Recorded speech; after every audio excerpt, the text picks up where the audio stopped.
There we go. I think we're live. Someone in the chat, let me know. Welcome. I called this Banter with Barnatt because I had a name today and I wasn't sure what to call it. I had no idea, so I just thought Banter with Barnatt. Banter is a very English word, so it basically means like talk between friends, something a bit, low key and chill. So I'm extremely lucky to, have Chael on today for my first time ever coming live. Obviously, known the guy for a very super long time. Just want to talk quickly about how I know him, everything about him. Oh, he's here as well, so I'll chuck him on the chat real quick, give him a nice introduction, make him feel good about himself.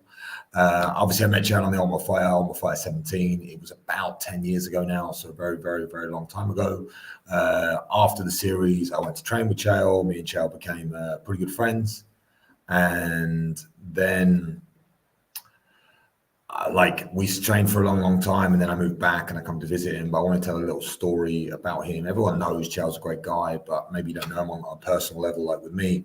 I remember when I was training for my UFC debut, and I made a comment to Chael in the gym. I wonder if you'll remember this, probably not, about my weight not being right. And I was a huge middleweight. I used to fight 185 pounds and I cut about 12, 13 kilos. So I made that one comment about my weight being a bit weird. And he showed up the next day at where I was staying with about $500, $400 worth of shopping of all of the finest Whole Foods food out of nowhere. So he really, really helped me a lot of time. And then I asked him for a lot of advice moving forward in my fighting career as well. So he was an extreme help to me. And we thought of this idea over the weekend. I started doing YouTube, so I just said, come on, bro, and we'll have a little chat. So everyone knows Chael P, so I'll try and get him in now. First time I've ever done this to see how my technology skills work. I think he's ready. Boom. Let's see if I can hear you. I'm here. Hey. One sec. Let me see if I can hear you properly on this. Like I said, I'm getting new at this. Go for it. All right, let me speak here. 1 2 1 2. You got me? Got you. What's up, brother? First off, you look great, by the way. I like that shirt, man. And the teeth. Oh, your new teeth. Yeah, they look beautiful. A British guy with better teeth than you. Crest white strips, I'm assuming. Hey, I do remember that. I do remember the whole food. I'm glad that you appreciated that. That was very nice to hear. Yeah, you were up there. I remember Gilbert was over there. I think McGuire was in town at that point, and yeah, man, that was cool. I know Zach was over there, and maybe even Tyler had joined us at that point. Yeah, all the boys were there, and you just showed up with like fresh chickens. Because I remember, but for the obviously probably got Americans watching, English guys watching, the food in America, like the basic level food, is so terrible and so bad. So I'd go buy this, like, because I was broke. I would go buy chicken breasts, but they were like slimy and miserable. And then you showed up with all this beautiful Whole Foods, top level chicken, and we ate good for about 3 days, and then it was gone. Yeah, it was probably, the bachelor pad probably went through it pretty quick. Hey, by the way, what is McGuire up to? I actually was staying in touch with him, but I've had a hard time reaching him on WhatsApp. I don't know if he's like changed his number or where is he living now? What is he doing? That's a good question, because I'm quite similar. My life has been so crazy that I couldn't even answer the question. Maybe he'll be on the chat or he'll text me. But he was planning to move to America because he was going to move to Vegas to become a jiu-jitsu coach at one of the 10th Planet gyms out there. And then obviously COVID happened. And then since COVID happened, actually when COVID hit, he was in my apartment in Spain. And he was worried that he wasn't going to be able to get back to the UK. And then since then, I haven't really spoken to him. So it's a good question. Is that where you and Lucy are at officially? Spain is home now? Yeah, Spain is home. We're in Marbella on the southern coast. It's like the most southern part of Europe. So we can see Africa over the water. It's super close. And I don't know geography all that well, like off the top of my head. I'd have to consult a map. But where is Romania? Like if you were to go out and you were to see the Tate brothers, are you close? It's yeah. I'm going actually tomorrow, believe it or not, but it's a 4-hour flight, so it's not far, but it's not close over. I couldn't drive. Well, I could drive there; it'd just take me a hell of a long time. Sure. Yeah, I'll be out there tomorrow. Actually, I'm gonna watch. So me and Tate, how we know each other, we fought. This is my second ever amateur fight was against him, and we're gonna watch that fight together because I got the DVD when I was back in the UK. So we're gonna like it was my second ever fight. I think he'd had like 30 kickboxing matches or something. But his first or second MMA fight. And back in the day, you didn't know who you were fighting, so you just showed up. I'm fighting a kickboxer. I'll just take him down and bash his head in, no problem. So I tried, and I failed miserably, and it was a pretty tough night. But we're going to watch it together and do like a breakdown video, and it should be a lot of fun because I am sure it's terrible to watch. Well, he's very legit. I mean, to your point, like he was a very good fighter. And then when he got interested in MMA, I was curious how far that was going to go. And you know what I wanted to see him to do? I loved when the Jake Paul sweepstakes was going around because there was some real opportunity for Tate to get in there. And I feel like maybe Jake missed it because Tate was almost an overnight success to the level that he's at now. He got huge. Pierce Morgan's having him on and things like this. I only suggest that for you because is there even any talk of that or his competitive days, I'm talking about Tate, or his competitive days behind him? Like you just said it, you put it the best. Like at some point, maybe it made sense. And then Tate just completely took off. And it's almost like a favor for Jake to do that at this stage. And I just feel like his competitive days definitely aren't over because the guy's in better shape than he's ever been. Right now, I'm going to go. That's where I'm going. I'm going to go spar with him and he beat the shit out of me, but it's fun. And this is the thing, just to talk to that, he says he's legit. The guy's 4-time world champion kickboxer. But people bring up, I've seen a couple of these, maybe you've seen them on YouTube as well, like can Tate actually fight? And they bring up like some videos of some fights. And he's had 85 or 84 professional fights. Yes, he's fought some bums. Everyone's fought some bums. It's not a thing. And then there's some MMA fight that they brought up that he fought. I think it was in Romania. He had a fight, and he fought on like 2 days' notice to save the show, to help out his friend. He jumped on the card. He had a cage fight against some nobody and beat him up. And he done all this stupid stuff. And then you see in the comments like, you know, oh, this guy can't really fight. Trust me, this guy can fight. If you go and watch his highly competitive matches when he won world titles, you know, he's a fantastic kickboxer. So his competitive there, I think that's still kind of alive, but I don't know if that's just alive in my heart because I really want to see it happen. So I don't know. Yeah, I'm for it too. I also want to see that happen. And by the way, and speaking of guys being better than maybe they get credit for, Paul's legit, man. Both of those guys are tough guys. And I don't really know how. I mean, in all fairness, like when Paul broke onto the scene, he was 24 years old. He's probably 26 or 27 now. But I don't know when he had the time. I mean, I feel like I can keep track on the guy just because he's so busy on social media. You got to be in the gym twice a day. I mean, you have to get that extra workout. You have to get that extra run in to condition at that level. He's out there going, 8 rounds. Maybe the Anderson fight was at 8 rounds, or the Diaz fight was 10 rounds. Like, that is a lifetime of work to be in that kind of shape. I don't know how they got so good so fast. They appear to just be natural athletes. I think money. I mean, when I was 22 or whatever, if you give me an unlimited amount of money and the best trainers in the world, I think I'd get pretty good at fighting pretty quick. But I think for some people that don't understand the responsibility you have, everyone does, like running a empire when it comes to YouTube and all the social, they think these guys don't work. They work like crazy.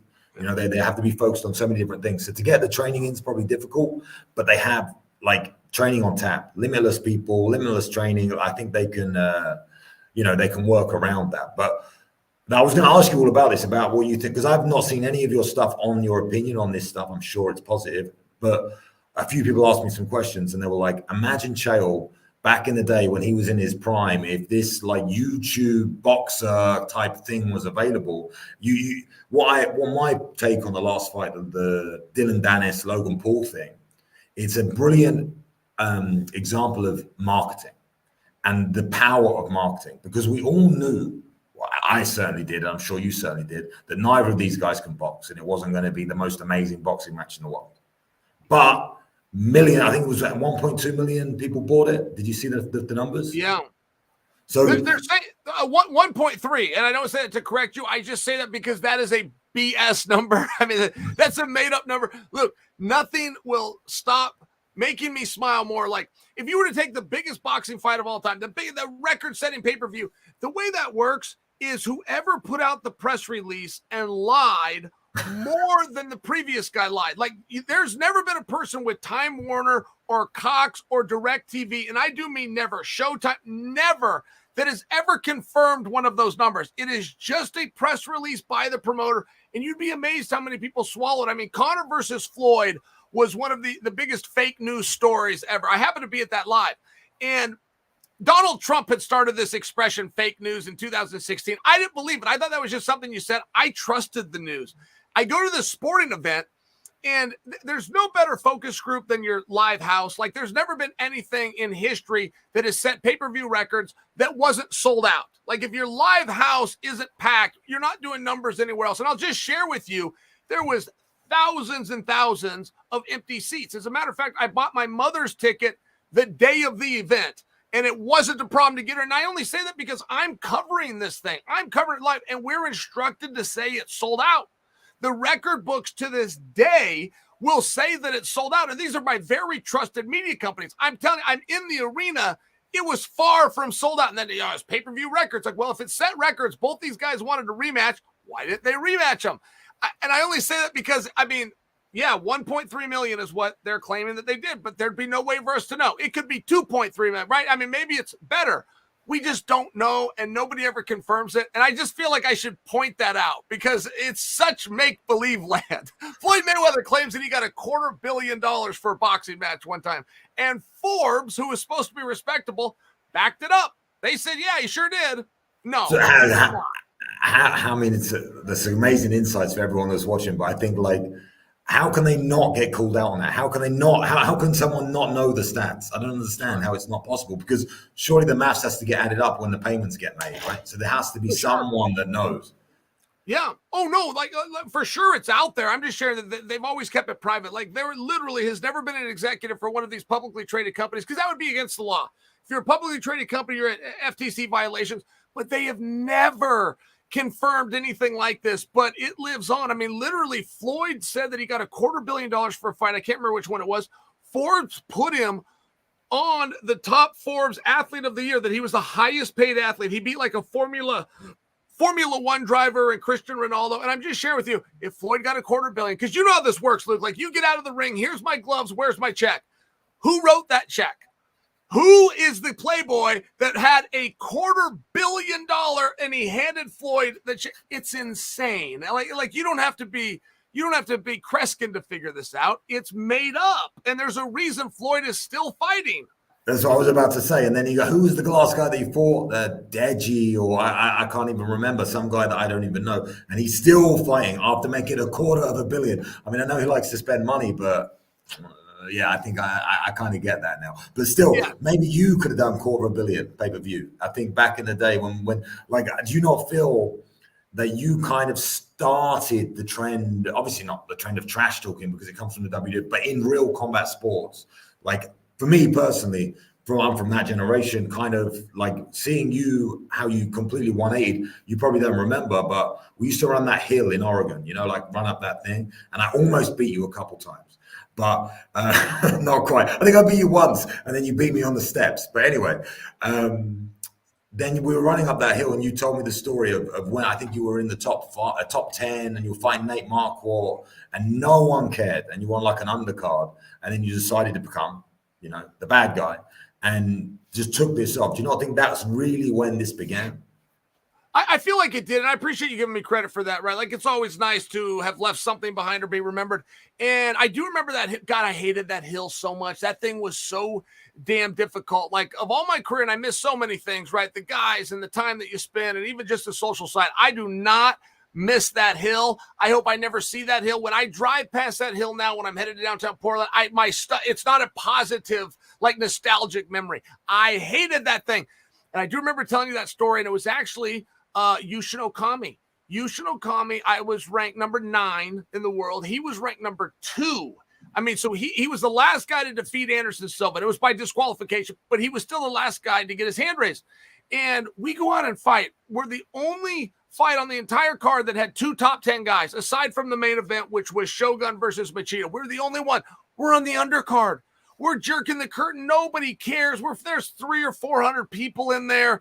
And yeah, it was just one of these terrible moments where you're going, okay, this isn't about skill or resumes or ranking. That's make-believe. This is about attention. Who wants to see you fight? How do you make them want to see you fight. I thought it was you win your last match, or you win your last 3 matches, or you get a ranking. Like I believed in that too, and realized, man, nobody even knows. Nobody knows if I won my last fight, my last 20 fights, if I've ever lost. They don't know what weight class I'm in.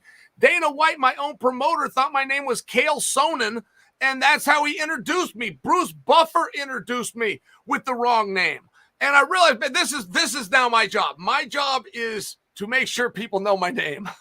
Do you remember what year that was? That was in 2008. Bloody hell. Okay. So now people definitely know your name, right? And even from then, like moving onwards, I think that's the lesson to take from the Logan Paul fight. For me, Logan Paul, like for any fighter, obviously giving up now, stop now, but any fighter, I'm in contact with a lot of them.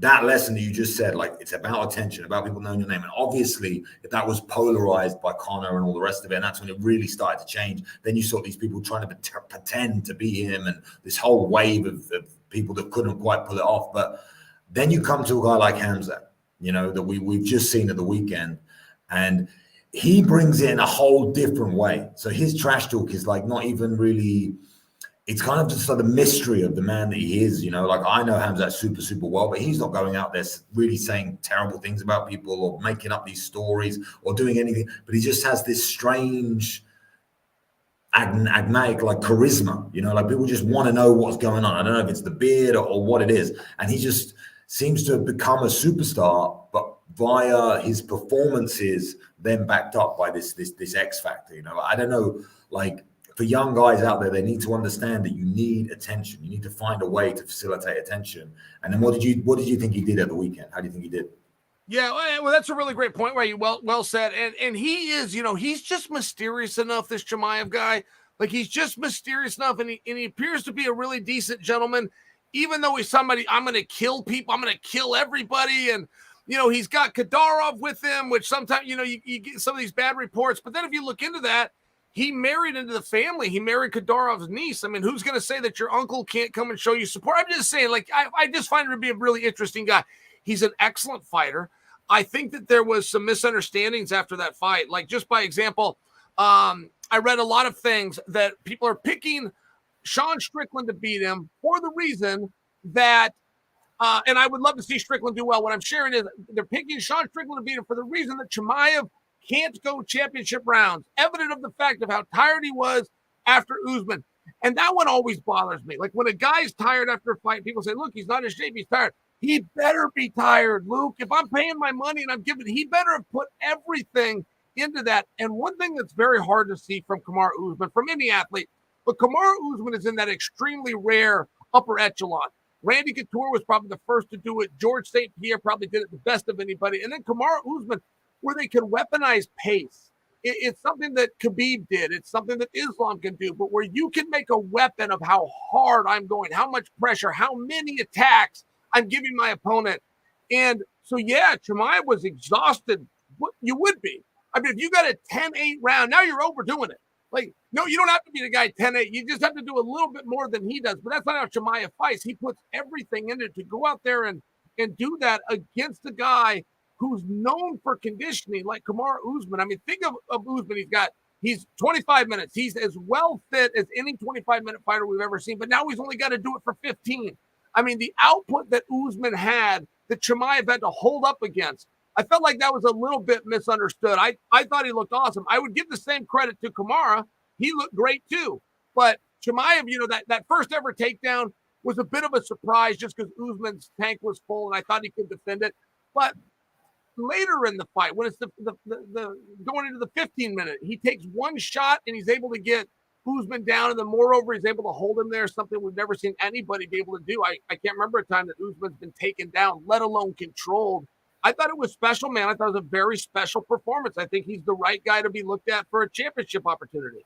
You answered about 5 of my questions all in one speech as well, because I was going to bring up like the wrestling. Obviously, I've been a wrestling background. That to me was, I trained with Khamzat. I know Khamzat very well. I know his team, Gustafsson and the boys over in Stockholm extremely well. I know the intensity that he brings. I felt it. It's literally insane. Like it's hard to describe. I'm sure you've heard other people say that, but I see him in the gym training with heavyweights, lifting them up. And I think you saw the little clip of him lifting DC up. I'm sure you saw it, effortlessly. He's got this you said special characteristic, but for him to go out there and do it to Usman, like, again, effortlessly, first round, first attempt, first takedown, and then control him. I think controlling him is the thing that's more impressive than actually getting him to the mat, because wrestlers, they just pop up, you know, especially Kamaru. He's always been very, very good at it. And I think he brings such high intensity. That's what I think you don't understand. So, like, when you spar the first round 10-8, okay, fine. He's like that. He's going to be like that on every fight he's ever had. That's why he finishes them so quickly,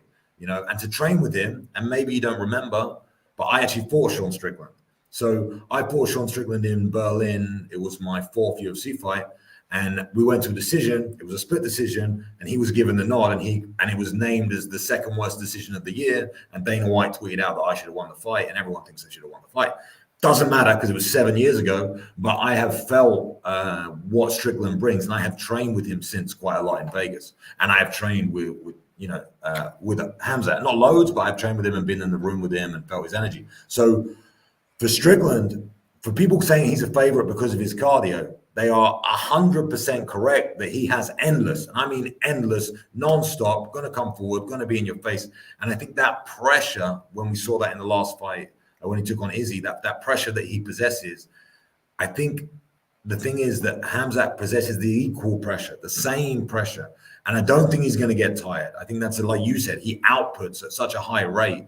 He will just do that for 5 rounds. And it's been questioned twice from Khamzat. For me, I think I honestly believe that Khamzat will take him out in a round. I just think he brings that amount of force early on, yeah.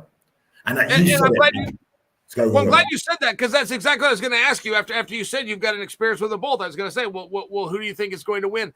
And and one other thing about it, Luke, that people are missing, I think, as this fight gets closer, maybe we'll get some more insight. But they trained together, and I want to say it was for like 3 months when Chimaev, and maybe I'm extending it was closer to 6 weeks. But when Chimaev was in Vegas, he would go to Extreme Couture, and specifically that class.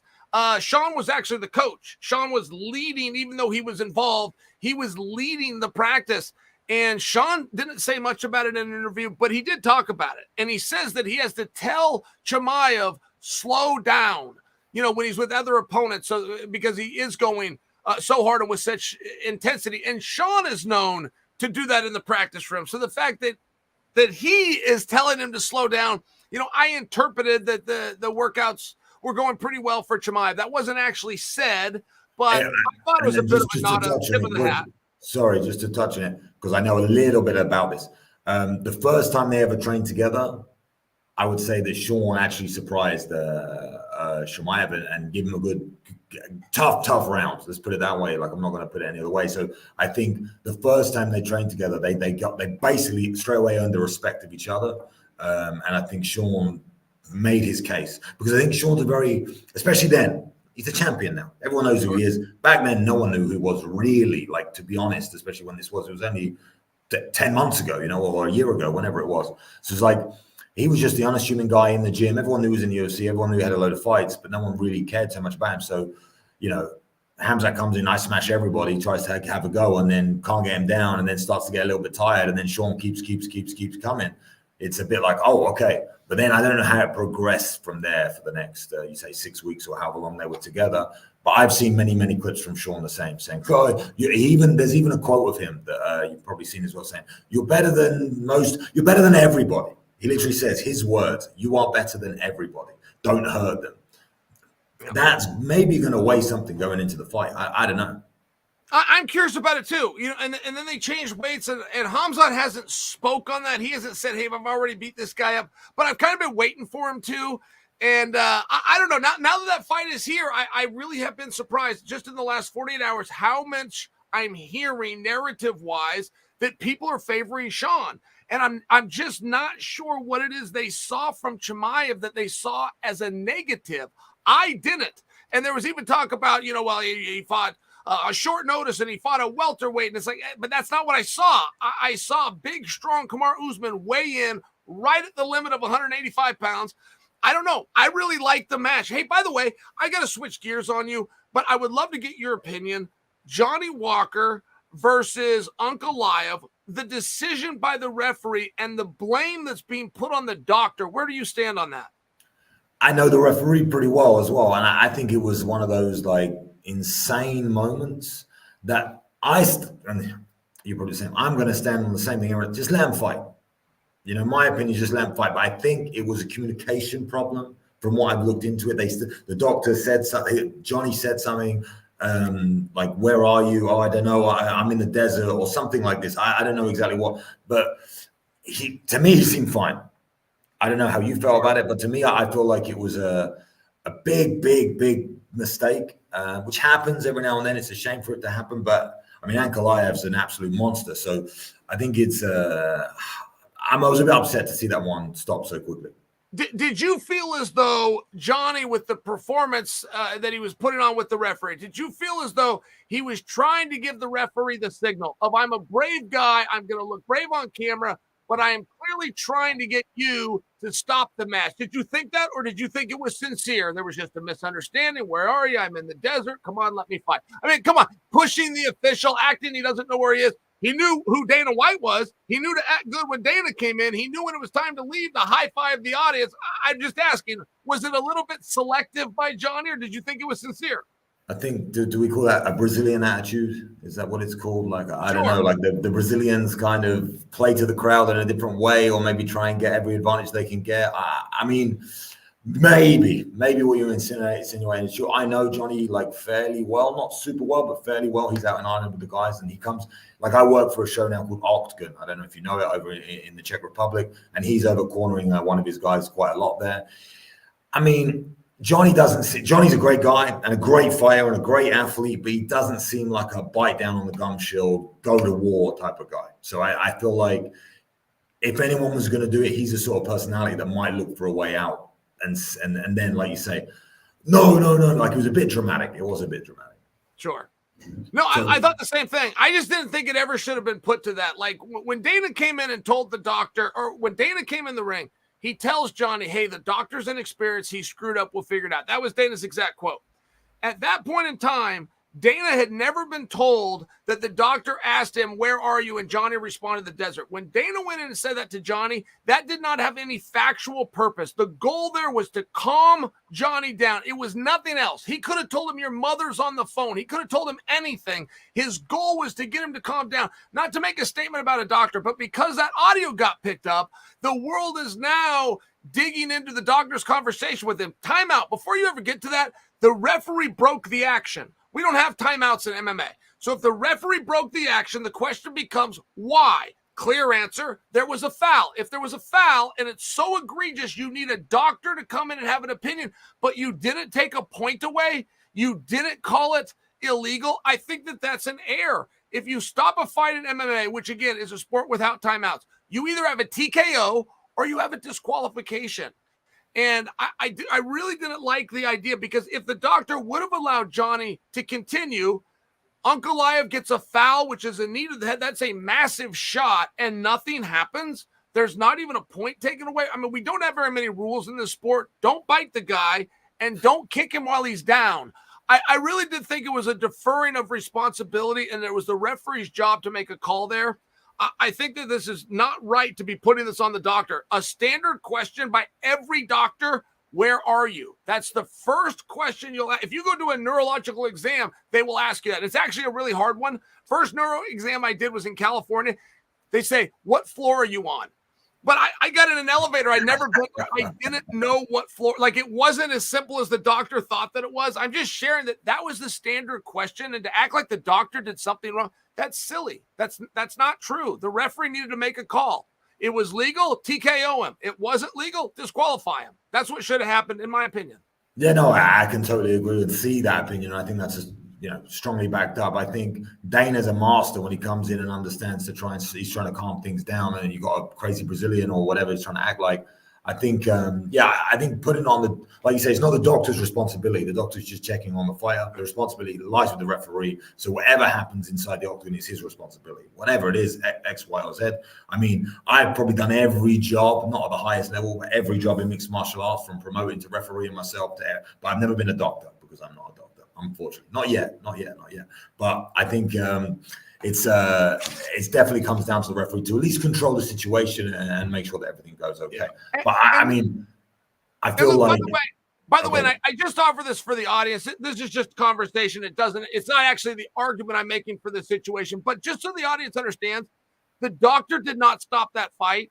The doctor doesn't have the authority to stop the fight. Now, that can change based on jurisdiction, but they were self-regulated and they followed the rules of the Associated Boxing Commission. President Mike Mazzulli, who has made it very clear, the referee does not have to take the advice of the doctor. So people will say it was a doctor stoppage. Under the ABC rules, which is what we're followed here, there is no such thing. Only the referee can stop it. And the referee has the authority, believe it or not, to disagree with the doctor. So I'm only saying that I'm watching all this heat get put on a doctor who did exactly what you should do. You ask the guy, where are you? When Johnny's looking around and trying to get the guy to come to the conclusion that he doesn't know, he was working for that answer. He got what he wanted.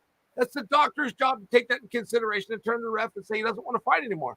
The ref can do that or not, but that should have been clearly a disqualification. And I don't suggest that the rule was misapplied. Like if they appeal this, it won't hold up. The rule does say that discretion is solely at the discretion of the referee. So I'm not implying that it was a misinterpretation of the rule. I'm suggesting for you in the future, there needs to be a decision made, not just deferring onto some poor doctor who remains unnamed and gets spoke about as inexperienced. That wasn't true. And do you know who the referee was?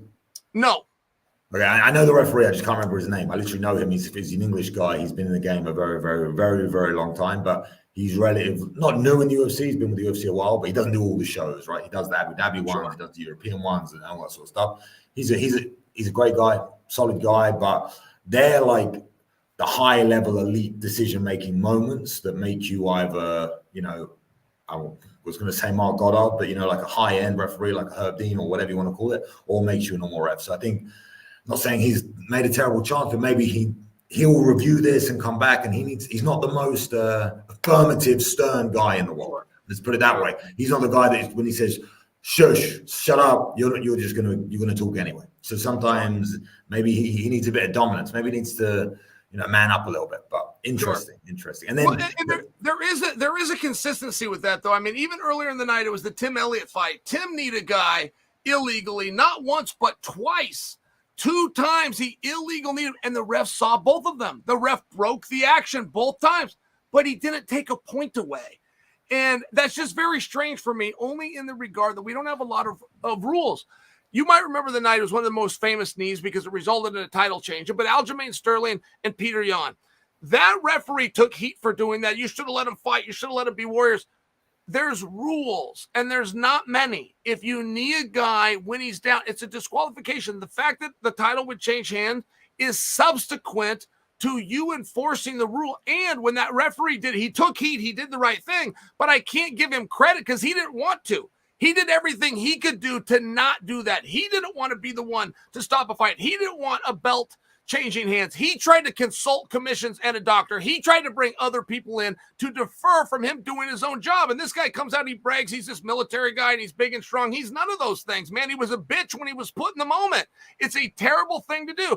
And the fact that he reluctantly came to the obviously right conclusion doesn't get him credit. It takes away from it. He should have stepped up and done it on his own. He had to be told by doctors and commission officials. And even after they told him he wanted to restart the fight, they had to and get him again for him to do what he should have done, which is follow the rules, stop the fight. It's an extreme, we know extreme situation. Like the fight going on, the pressure, the high, and having that crowd, can be up to 20,000 people screaming and booing. You have to be a man of real steel to turn, like you said, he turned into a bitch. It doesn't matter how big and strong you are. It's up here. It's a mentality thing, right? Sure. To be able to turn around and say, I believe this. And there's only certain guys that have that, And I bring up Marc Goddard again, but for me, Marc Goddard, some people don't like him, some people like him, but he's him. And he makes decisions and he sticks by the decisions. If he goes, this is what I think, this is what's going to happen, he doesn't care about anything on the outside, which is the quality that you need, in my opinion, as a man, but also as a referee. A high-level referee that's going to deal with a lot of pressure needs to be able to state his claim and stick by it. So yes, he is an alpha male. There is a reason that they voted and recognized him as the referee of the year, and he's going to win that distinction again and again. But he takes charge. And we want that. Some referees don't think that. They think they want to be our friends. Like, hey, I appreciate that. we actually really need you to be in charge. Somebody here has to lead this band of misfits, and it's you. So get in there and take charge. That's what Big John did better than anybody. Big John came from a police background. He was used to giving direction. Plus, he had a courage in himself. But it really did make the distinction, right? The Big John, and you said Herb Dean and the Marc Goddard. I mean, these guys do go into an elite club, and they all know the rules, but only a few guys will enforce it, and only a few guys have a presence where who's the boss, and it's them. But it's the problem when me and Marc Goddard go on the same dinner table. Like we used to work in Russia together at ACB or ACA, the Russian show, that Akhmat, and he'd be a referee. And sometimes on a Friday, I was commentating on a Friday night. We go out for dinner, and when two alphas sit down at the table together, one of us wants to control the conversation, and then me and Marc would always get into it. Like I like Marc, but we'd always butt heads about a lot of things. And then we grappled once, and I realized he was big and strong too, so it really pissed me off. That's awesome. That's all. I hear he's a good grappler, by the way. I mean, he always looks fit and in shape, but I don't know where he has the time. I mean, that guy basically lives out of a hotel room. He's always traveling somewhere. Yeah, every weekend. But no, he's a formidable grappler. He's very, very good. And not just the fact that he's a big, strong guy, but he's very, very technical. And having trained with him a little bit, and I, could train with a lot of big, strong guys. He's fluid. For a big guy, he moves extremely well. And you need to doing it. Like, for me, it's a must, and I hopefully we'll see. I'm not saying that Marc's a fighter because he isn't, but hopefully we'll see more fighters transition. Like that's what we're going to talk about the main event, and obviously the main event's quite simple, and it was ended quite simply, and there's not loads to talk about. But with Volk, the way he's like misguided almost now. He was saying, I don't know if you catch what he said after the fight, how he kind of like feels a bit, if he's not in fight camp, he feels a bit lost. He doesn't know what he's going to do. Like he's kind of in this very, very strange place. And you're someone who's been extremely successful post-fighting, but I believe also pre-fighting, you were like successful guy and working and doing things. So like, I feel with Volk and what happened to him in this fight, I don't think it takes anything away from him personally because he stepped up, but it seems like his mentality is shifted recently. Some of the comments that he was making and getting emotional and all these sort of things. And once you start to see that in a fighter, especially an elite level, fighting the best of the best of the best of the best, like surely that can't end well for you. Yeah, that was the most honest I think we've ever seen a fighter. And that was a tough moment. He used that as a little bit of a counseling session, but I admired that he did it because of how many other people feel the same way that aren't as strong and aren't as tough as him. I mean, he really did, while showing a vulnerability, let other people know, there's an understanding you're not the only one. Like that might have been the good side. To your point, though, that was a surprise. And when I see somebody like Volk, I see a guy that is what I aspired to be. I see a guy that is so successful. He's so tough. He's a man of his word. He'll fall, whether it's 45 or 55, whatever he's got to do, and he's going to show up ready to the best of his ability. I mean, it just really seems like a type A personality. And so to find out that he has some of those inner conversations, it was fascinating to me. There was a wrestler, Luke, named Rulon Gardner, and he brought tremendous honor to America. He won the Olympic Games at heavyweight in 2000, and he beat the unbeatable Alexander Karelin. Karelin was a three-time Olympic champion, but he won all the world champs in between. In fact, Karelin had never lost. It was his final match, and Rulon beat him. Putin even put Karelin, who'd never been in the military, he made him a 5-star general. I mean, this is a really respected guy. And then Rulon, the next time I see him in a massive media capacity, was on an NBC show called The Biggest Loser. He'd gotten his weight over 500 pounds, and he was very unhealthy, and people were worried about him. And I only bring that story because when you look at Rulon, you go, okay, but this is a guy who has demonstrated the mental toughness like very few men that have ever lived. I would assume that toughness and that willpower and discipline carries over to everything else in life, but you find out that it doesn't. And just from a more introspective, like, I thought that was the interesting thing with Volk. Like, here's this guy that is so tough, so focused, so disciplined, so determined, so motivated. Like, you just check all these boxes of the buzzwords, but it turns out he's a real guy. He's a real human being. And one of the reasons that he has this success in sport that he's revealing to us is that he must be out doing sport. And I thought it was tough to cure, because eventually that last match is over. Eventually that last training camp is over. That last interview and headline and time in front of the camera, And I do think it's concerning, but like anything, if you can admit you have a problem, it's the first step in maybe in adjusting it. So, I mean, I wish the best for Volk. I thought there was courage in what he did, but it did surprise me. I look at the guy and I just figured he's got everything going his way. Yeah, I mean, me too. But I think you and myself as well. I know so many guys. I mean, the list is super, super long that have been hyper successful in the UFC, and then when they leave, they struggle. You said it. You imagine that mindset and the mentality and everything that you've had to utilize to build up to become the elite level athlete that you have to become, which is it's harder than anything in the world to be top level of the UFC, to fight for a world title. There's nothing harder. But then you go into the real world, if you want to call it that, and then you have such struggles and problems and all the I know, like I said, list as long as my arm. What do you think is missing for these guys? Because, like I said, you're someone who's transitioned so well out of it. Do you feel like, talking about myself, sometimes I sit here when I'm watching the fights, I literally feel like I've never had a fight in my life. I literally feel like I can't even remember the last time. Like I can't remember what it's like. It's like I'm living a completely separate life. I feel like I've lived like 15 different lifetimes. And I don't know if that's like me compartmentalizing to get away from it. I don't know. But in your experience, what do you think people are lacking? Like Volk, like you said, fucking man mountain, amazing guy. And he's struggling with these issues. It just seems crazy. Yeah, I would love to have an answer for you. I mean, hopefully we'll have like a psychologist or some kind of somebody that works in that field that maybe can offer a suggestion, because I have seen this with other athletes. I mean, I've seen other athletes where the only thing they have to look forward to is alcoholism and drug use. Like they just can't get that high back. They don't know what to do with their time. Then they got a little bit of money, so now they don't have to do something. And that is a problem with financial success. I mean, I remember the first time I heard a rich guy say this, I'm going, oh my God, I would do anything for your problems. But he was just talking about once you have that level of success and now you get to choose what you do with your time, as opposed to for 8 hours a day being forced into giving your time, it becomes a problem.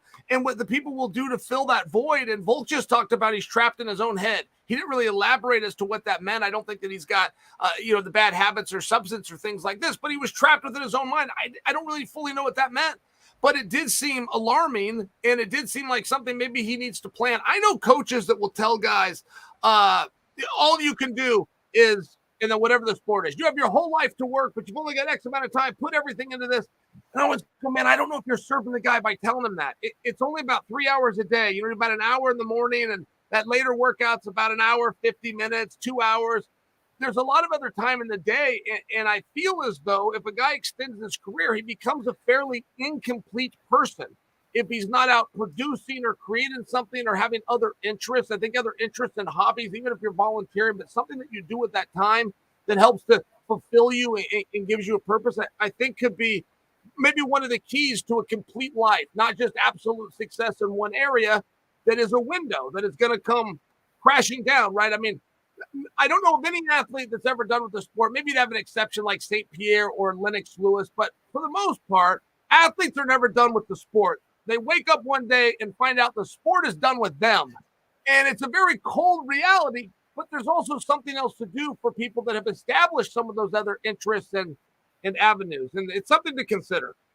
I think that's something I struggled with, unbelievable. And now looking back, retrospectively, I spent 17 years. I mean, I started later in life than most people, but I dedicated 100%. It's the only way I ever got anywhere. And I look back at my life now, and I think those 17 years, the amount of time that I wasted because I was all in on fighting. And like you said, you have a workout in the morning. Sometimes you do 3 a day, but most of the time you do 2 a day. Workout in the morning, rest all day, workout at night. And you fill the day with useless crap the rest of the time, really, like resting, chilling, relaxing, playing computer games, whatever it is to try and take your mind off what you got to do later.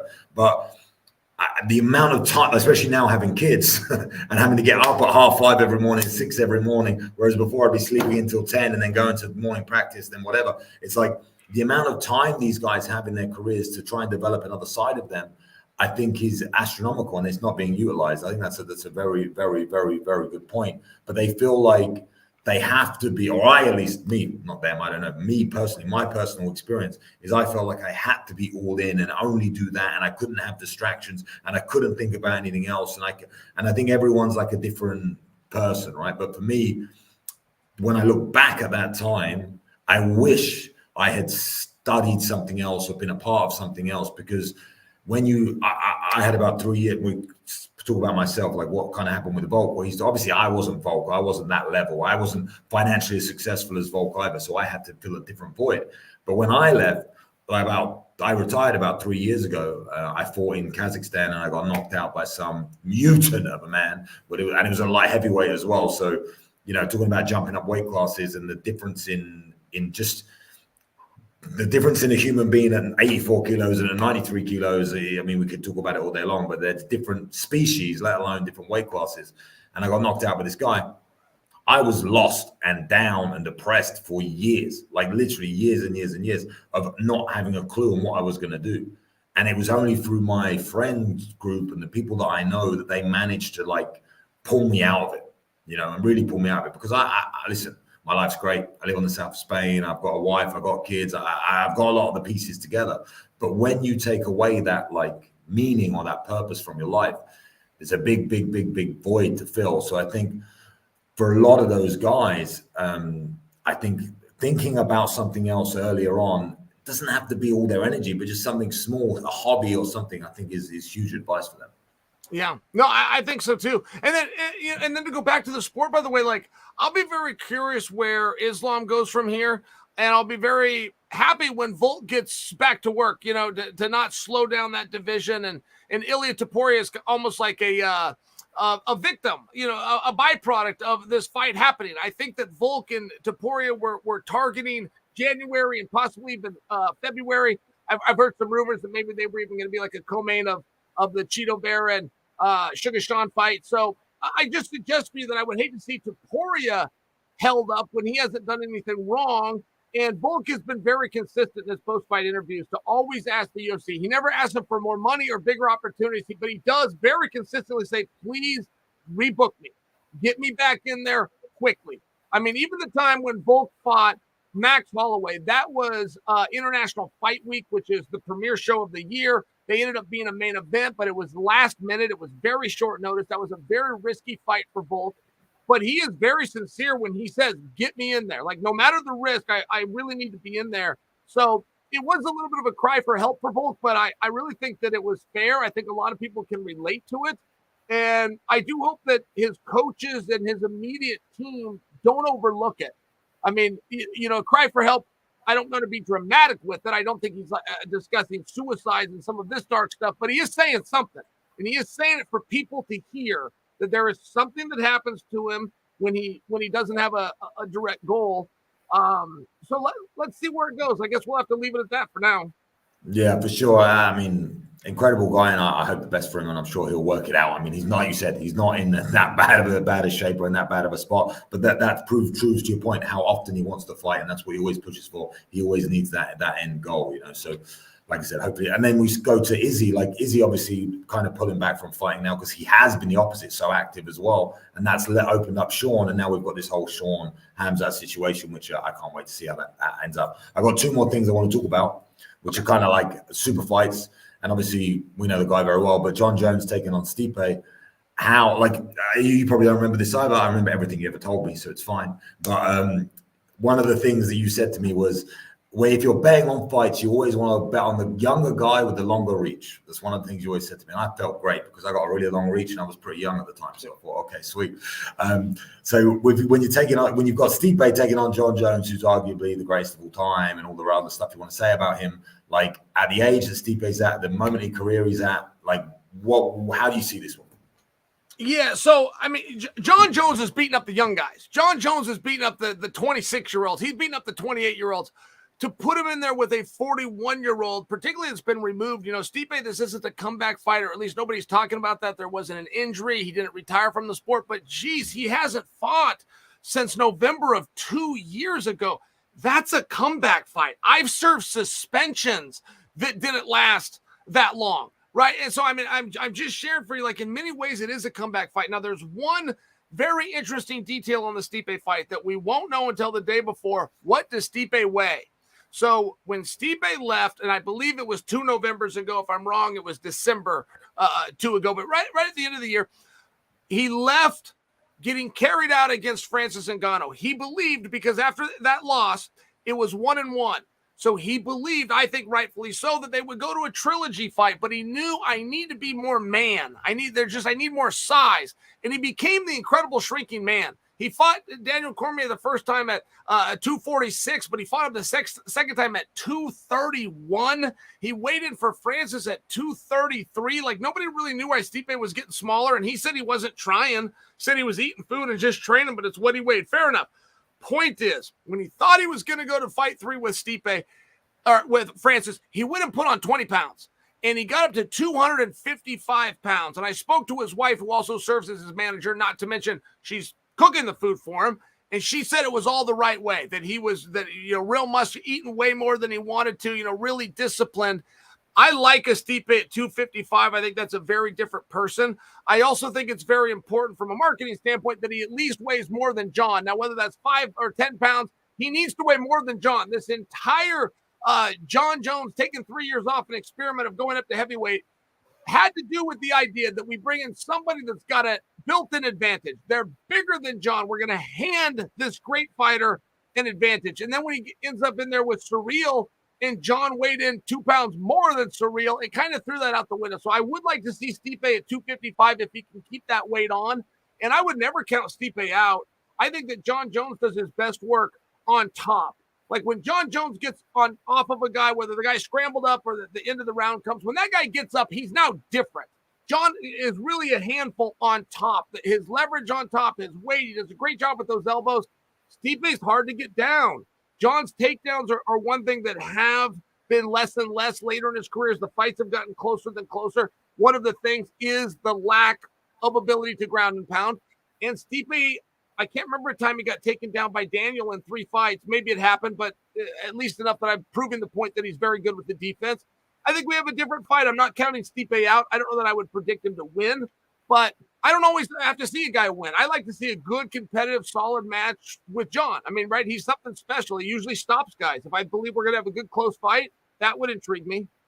Yeah, and you think, like, for me, is that the stamp? If Jones can beat Stipe, if Stipe comes in heavier and Stipe does all these things, does that make him like the man? You know what I mean? Is that really, everyone's saying greatest of all time and all these sort of different things? Does that really cement him there? You think if you can take out Stipe?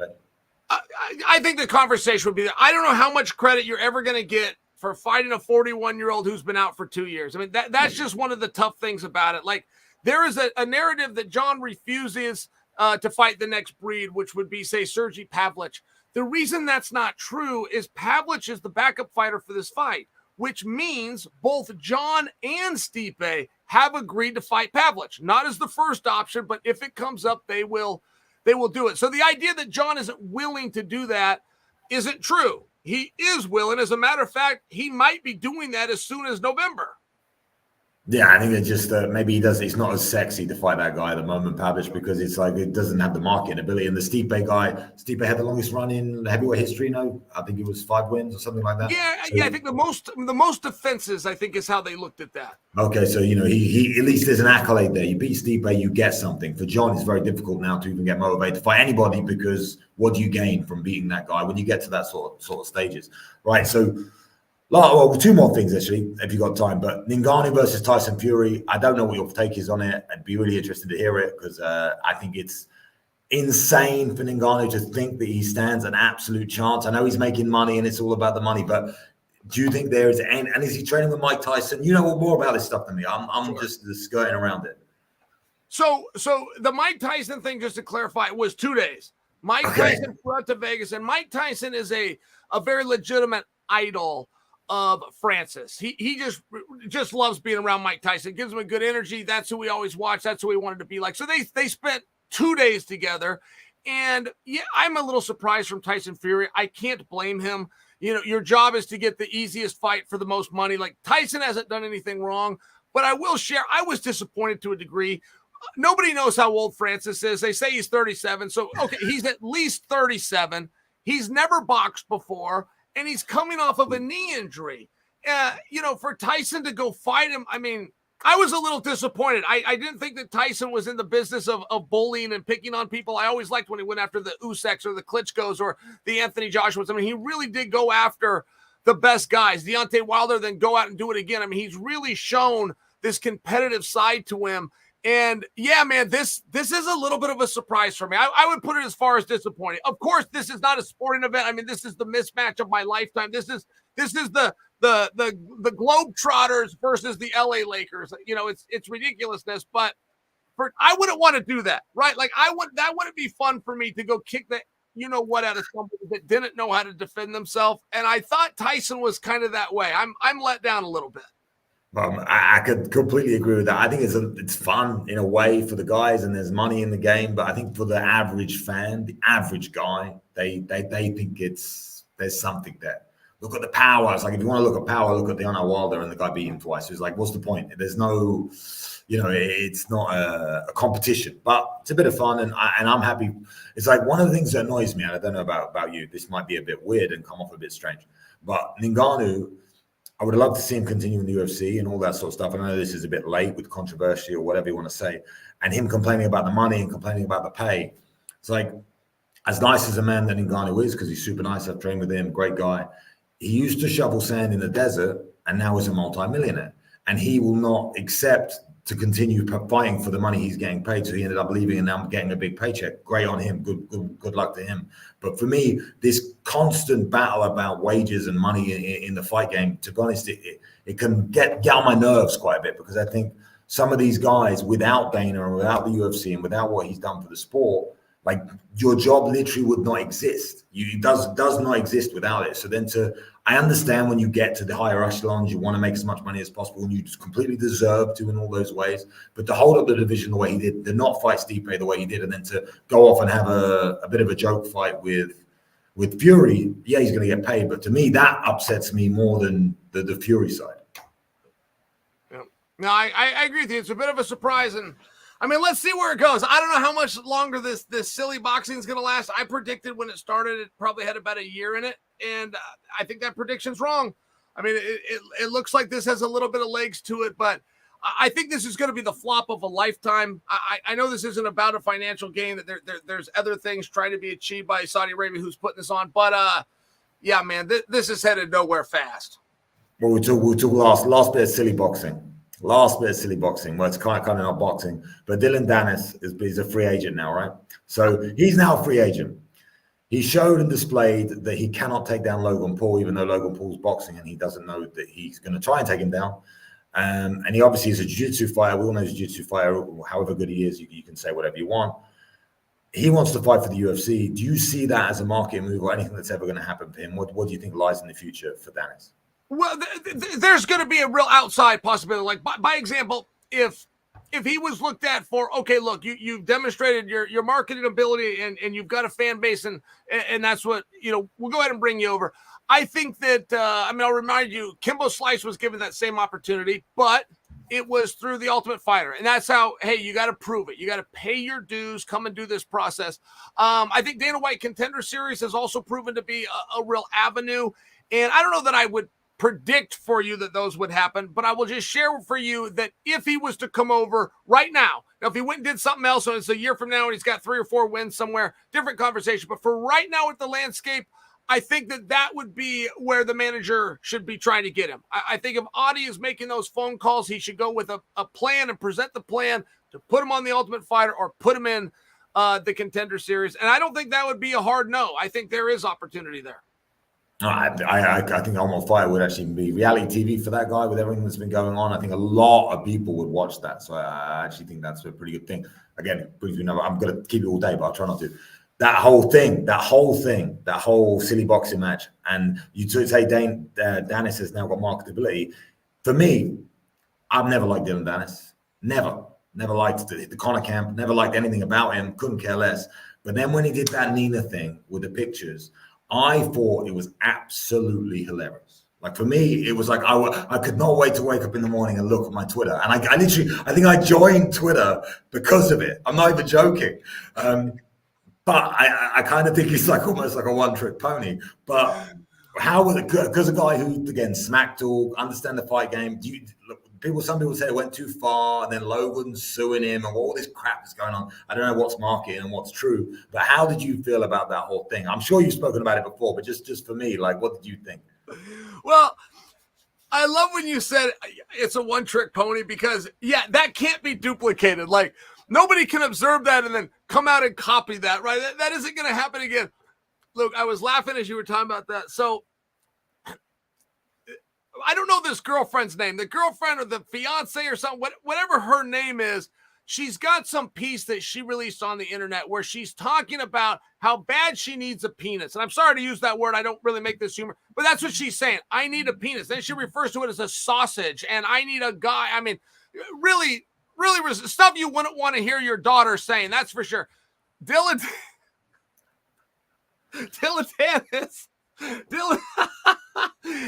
Dannis got somebody to edit this all together, and he wanted this as his walkout song. He actually turned this into production. So in that stadium, when it's time for him to walk, and don't forget, he walks second.